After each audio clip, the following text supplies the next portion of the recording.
ঢাকা দক্ষিণ সিটি কর্পোরেশনের মেয়র হিসেবে গ্যাজেটের বিষয়ে জানতে প্রধান নির্বাচন কমিশনার এএমএম নাসিরউদ্দিনের সঙ্গে বৈঠক করেছেন বিএনপি নেতা ইঞ্জিনিয়ার ইশরাক হোসেন। দুপুরে আগারগাঁওয়ে কমিশনারের সঙ্গে বৈঠক শেষে তিনি গণমাধ্যমকে বলেছেন, নির্বাচনী ট্রাইব্যুনালের রায়ের বিষয়ে প্রধান নির্বাচন কমিশনারের সঙ্গে কথা হয়েছে। গত 15 এপ্রিল আদালতের রায়ের কপি নির্বাচন কমিশনে পৌঁছানো হয়।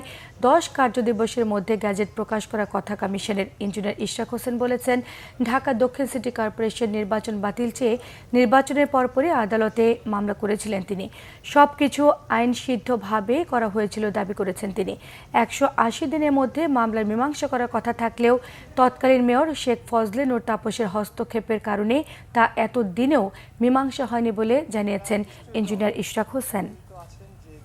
নির্বাচনী ট্রাইব্যুনালের মামলার একটি রায় আমি পেয়েছি, তো সেই রায়ের পরবর্তী পদক্ষেপ কি হবে এবং কিভাবে সেটিকে কার্যকর করা হবে সেটি আলাপ করার জন্যই আমি আজকে আমাদের মাননীয় সিইসি মহোদয়ের সাথে দেখা করতে এসেছি। যে এখন কেন এত বছর পরে কেন, বা এটা এমন না যে ওয়ান ফাইন মর্নিং 5 তারিখ অগাস্ট 5-এর পরে আমার মনে হয়েছে আমি কোর্টে গিয়ে একটা রায় লিখিয়ে নিয়ে এসেছি। এই মামলাটি কবে করা হয়েছে আপনারা খোঁজ নিলেই জানতে পারবেন।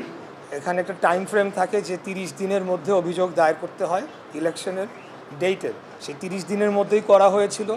এই মামলার নিয়ম হচ্ছে 180 দিনের মধ্যে এটার নিষ্পত্তি করতে হবে। কিন্তু যেহেতু আইনের শাসন ছিল না এবং আমার অপোনেন্ট যে ছিল তাপস, সে সরাসরি কোর্টে হস্তক্ষেপ করত এবং আইনকে প্রভাবিত করত করে সে এই মামলাটিকে বহুবার বাতিল করানোর চেষ্টা করেছে।